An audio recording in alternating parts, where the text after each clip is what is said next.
Halo sahabat, kita jumpa lagi di Mr. Avocado Channel. Pada video kali ini akan ditayangkan mengenai peluang usaha dengan cara menanam alpukat Mickey dan potensi pendapatan yang bisa didapat dari usaha tersebut. Alpukat diyakini bisa dijadikan sebagai sumber cuan yang mendatangkan penghasilan ratusan juta bahkan miliaran rupiah. Bagi Anda yang penasaran ingin tahu bagaimana alpukat mendatangkan penghasilan, mari kita simak tayangan video ini sampai selesai.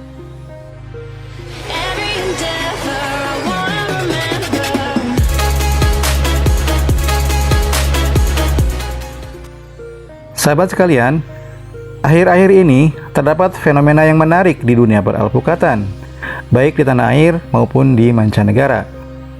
Di tanah air, terjadi euforia di kalangan pengusaha dan pemilik modal dengan berbondong-bondong menginvestasikan uangnya untuk berkebun alpukat. Sementara itu, di mancanegara, beberapa perusahaan multinasional menanamkan investasinya dengan membuka perkebunan alpukat ratusan bahkan hingga ribuan hektar di sejumlah negara. Makin banyaknya pengusaha menanam alpukat dengan orientasi bisnis menandakan ada sesuatu yang istimewa di dunia peralpukatan. Sebagai pengusaha, tentu mereka sudah melihat dan menghitung potensi keuntungan yang bisa diraup dengan menjadikan alpukat sebagai komoditas bisnis. Apalagi dengan adanya tren meningkatnya konsumsi dan harga alpukat, baik di tingkat global maupun lokal, menjadikan alpukat sebagai komoditas seksi yang pantas diandalkan. Yang kemudian menjadi pertanyaan adalah, seberapa besar nilai pendapatan yang bisa diperoleh dari menanam alpukat? Sebelum melakukan hitung-hitungan dalam skala kebun, saya akan sedikit sharing pengalaman seorang kawan saya di Depok yang mendapatkan penghasilan cukup lumayan dari 4 pohon alpukat Mickey miliknya. Teman saya ini menanam 4 pohon alpukat Mickey di halaman rumahnya. Sekarang usia pohonnya sudah 15 tahun dengan produksi rata-rata mencapai 150 kg per pohon per tahun, dengan periode panen sebanyak 2-3 kali dalam setahun. Jadi panennya tidak sekaligus ya. Biasanya Mickey memiliki 2 kali periode panen. Teman saya ini kebetulan memanen alpukat Mickey-nya 2-3 kali dalam setahun. Jadi dari 4 pohon Mickey-nya dalam setahun, teman saya tadi bisa memanen sebanyak 600 kg buah alpukat. Nah, lantas kemana dia menjual hasil panennya? Ternyata tidak sulit dia menjual alpukat Mickey hasil panennya. Alih-alih harus mencari pasar, yang terjadi justru sebaliknya. Pasar datang sendiri ke kebunnya, mulai dari para pengepul, tengkulak, bandar, pedagang buah, hingga konsumen. Nah, bahkan uniknya, sebagian pembeli itu sudah inden setahun sebelum masa panen, bayangkan.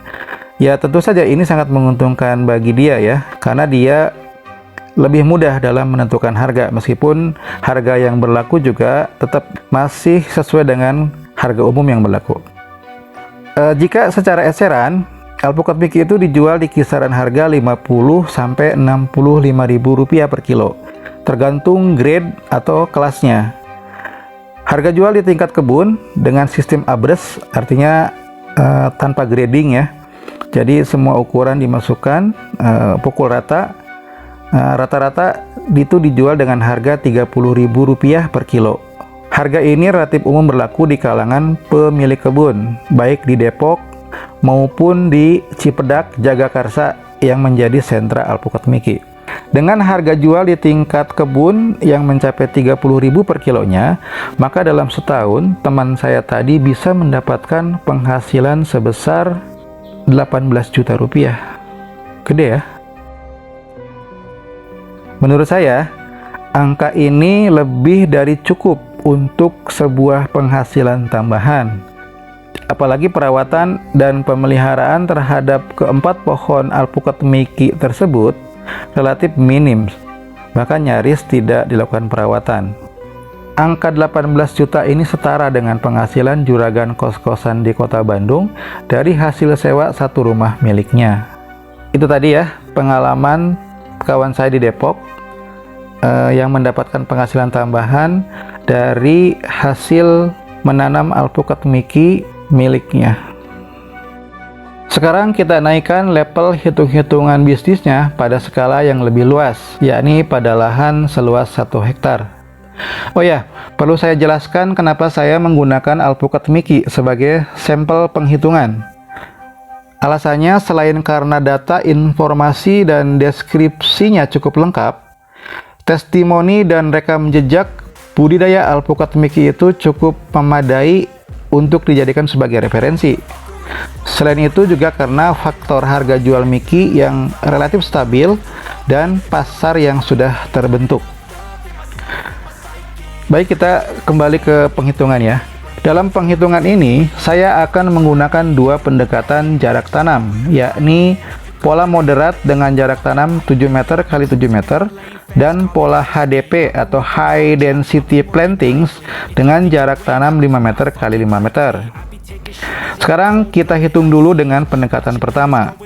Dengan pola atau skema moderat atau penanaman pohon berkerapatan sedang dengan jarak antar pohon 7 meter x 7 meter, maka dalam 1 hektar lahan bisa ditanam sebanyak 200 pohon. Produksi buah kita gunakan angka 150 kg per pohon per tahun. Sedangkan harga jual kita gunakan harga tingkat kebun, yaitu Rp30.000 per kilo.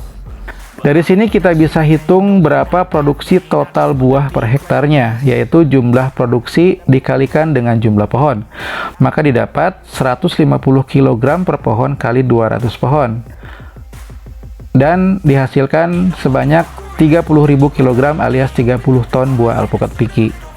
Dengan harga jual di tingkat kebun mencapai 30.000 per kilo, maka pendapatan dari panen alpukat Mickey di lahan seluas 1 hektar itu mencapai 900 juta per tahun.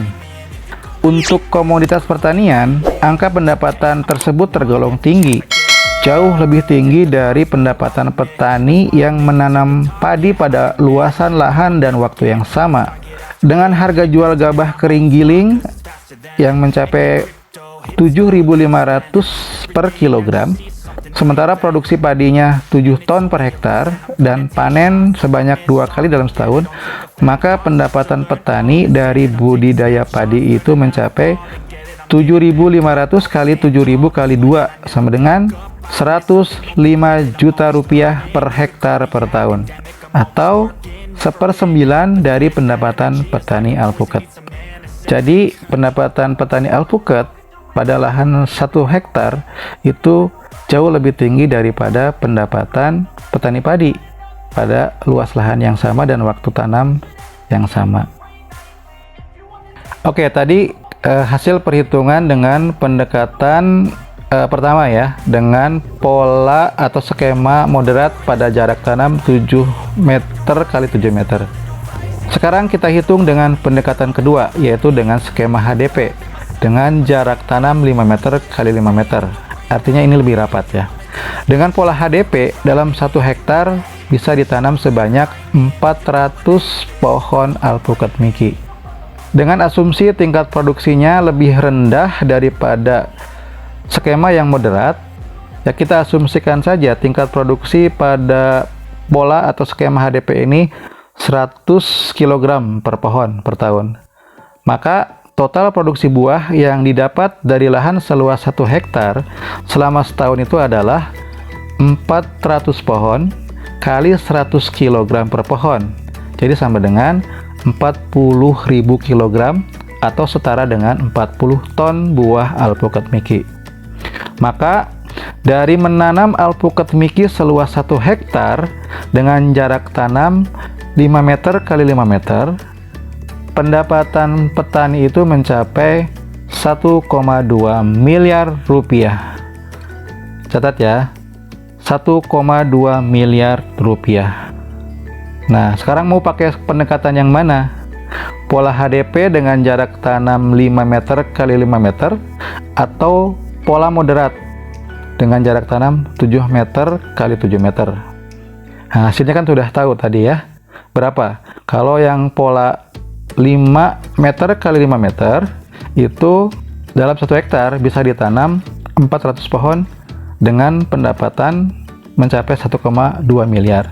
Sedangkan dengan pola moderat, dengan jarak tanam 7 meter kali 7 meter, jumlah pohon yang ditanam mencapai 200 pohon dengan pendapatan total 900 juta rupiah. Tentu akan ada kekurangan dan kelebihan nantinya dalam sistem budidayanya. Yang pasti, pola HDP atau High Density Planting ini mendapat rekomendasi dari akademisi di Agricultural and Research Economics di Universitas California Davis, Amerika Serikat. Berdasarkan studi terbaru mereka, meski membutuhkan air lebih banyak dan perlakuan yang intensif, namun dari sisi hitungan bisnis, pola HDP ini dinilai lebih efisien dalam meningkatkan produksi buah alpukat. Bahkan untuk periode tanam mencapai 40 tahun. Bagi sahabat yang membutuhkan analisis usaha alpukat dalam skala kebun, bisa hubungi ke nomor ini, ada di deskripsi. Baik, kita lanjutkan. Jadi sudah tahu ya, dengan 2 pola jarak tanam tadi hasilnya ternyata berbeda. Tapi tentu akan ada plus minus ya, dan untung rugi dari kedua pola tadi. Tapi tunggu dulu ya, agar tidak salah persepsi, angka 900 juta atau 1,2 miliar tadi itu adalah hasil hitungan analisis usaha alias hitung-hitungan di atas kertas. Sedangkan realitas di lapangan pasti sangat berbeda dengan hitungan di atas kertas tadi. Hasil di lapangan bisa saja lebih rendah atau sebaliknya malah lebih tinggi, tergantung pada sejumlah faktor, mulai dari faktor gangguan alam seperti bencana, perubahan cuaca yang ekstrim, serangan hama penyakit, persoalan teknis selama melakukan budidaya, hingga dinamika pasar yang berdampak pada perubahan harga jual alpukat. Jika variabel atau faktor-faktor tadi bisa dikendalikan atau tidak terlalu signifikan dampaknya, maka hasil hitungan di lapangan harusnya bisa sama atau setidaknya mendekati hasil hitungan analisis usaha. Selain itu, yang harus diingat, penghasilan sebesar 900 juta atau 1,2 miliar tersebut masih berupa pendapatan kotor, belum dipotong oleh biaya operasional penanaman, fixed cost, panen dan pasca panen, serta tentu pajak. Dan yang harus dipahami juga adalah angka 900 juta atau 1,2 miliar tadi diperoleh bukan pada tahun pertama pohon alpukat berbuah. Jangan mengira bahwa begitu tanam, setahun kemudian langsung panen dan mendapatkan uang 900 juta atau 1,2 miliar.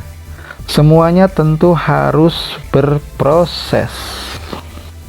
Secara proses, menurut hitung-hitungan, umumnya alpukat baru berbuah pada umur 2 atau 3 tahun sejak tanam dari bibit hasil sambung pucuk. Jadi ingat ya, bibit hasil sambung pucuk, bukan bibit dari biji, karena jika menanam dari biji, masa berbuah alpukat itu akan membutuhkan waktu yang lebih lama, biasanya antara 7-10 tahun. Dari bibit hasil sambung pucuk tadi, produksi buah pertama saat pohon berusia 3 tahun itu sekitar 20 kilo. Lalu pada tahun kedua saat pohon berusia 4 tahun, produksi buahnya mencapai 40-50 kg per tahun. Pada tahun ketiga saat pohon berusia 5 tahun, produksi biasanya mencapai 2 kali lipat produksi tahun sebelumnya. Meski produksi sudah naik, namun tahun kelima itu belum memberi keuntungan kepada petani. Tahun kelima itu baru mencapai break even point atau BEP atau balik modal. Sedangkan keuntungan sebenarnya baru diperoleh pada panen tahun keempat, yakni saat usia pohon mencapai 6 tahun. Pada saat usia pohon mencapai 10 tahun, produksi buah mulai konstan di atas 100 kg dan terus mengalami peningkatan setiap tahunnya. Dan sampai usia 18 tahun, produksi buah miki itu bisa mencapai 200 kg per pohon per tahun dengan periode panen secara bertahap bisa 2-3 kali dalam setahun. Tentunya, angka produksi dan pendapatan besar seperti dalam hitungan tadi hanya bisa terjadi jika mengikuti syarat dan ketentuan yang berlaku. Apa saja syarat dan ketentuannya? Dalam hal ini, terpenuhinya semua SOP berkebun, mulai dari pemilihan bibit yang baik dan sehat, penentuan lokasi lahan dan agroklimat yang cocok, sistem irigasi yang tepat, perawatan dan pemeliharaan tanaman yang intensif, hingga bagaimana perlakuan saat panen dan pasca panen. Dan yang lebih penting lagi, muara dari semua sistem produksi dan budidaya buah alpukat adalah bagaimana bisa menjual produk tersebut ke pasar yang tepat, pada waktu yang tepat, dan harga yang pantas. Nah, jadi sangat menjanjikan, bukan? Jika Anda tertarik untuk mendapatkan penghasilan tambahan dari alpukat, ada baiknya mulailah menanam buah yang satu ini. Tidak harus dalam skala kebun dengan luas lahan puluhan hektar. Menanam alpukat bisa dilakukan di lahan yang terbatas, bisa di halaman rumah atau bahkan dalam pot melalui sistem tabulam pot. Caranya juga tidak sulit, cukup siapkan lahan, pilih dan beli bibit yang baik, lalu tanam. Kemudian lakukan perawatan dan pemeliharaan yang baik. Untuk selanjutnya, tinggal sabar menunggu panen pada waktunya. Jika tidak ada gangguan yang berarti, maka setiap tahun Anda bisa memanen buah dari pohon alpukat miki yang Anda tanam. Buahnya bisa Anda makan sendiri sebagai sumber pangan yang sehat, bisa dibagi-bagi kepada saudara, tetangga, teman dekat, dan disedekahkan kepada yang membutuhkan. Atau jika produksi buahnya banyak, Anda bisa jual ke pasar dan Anda mendapatkan penghasilan tambahan. Semoga tayangan tadi bermanfaat. Terima kasih sudah menonton. Kita bertemu lagi pada tayangan video berikutnya. Sampai jumpa.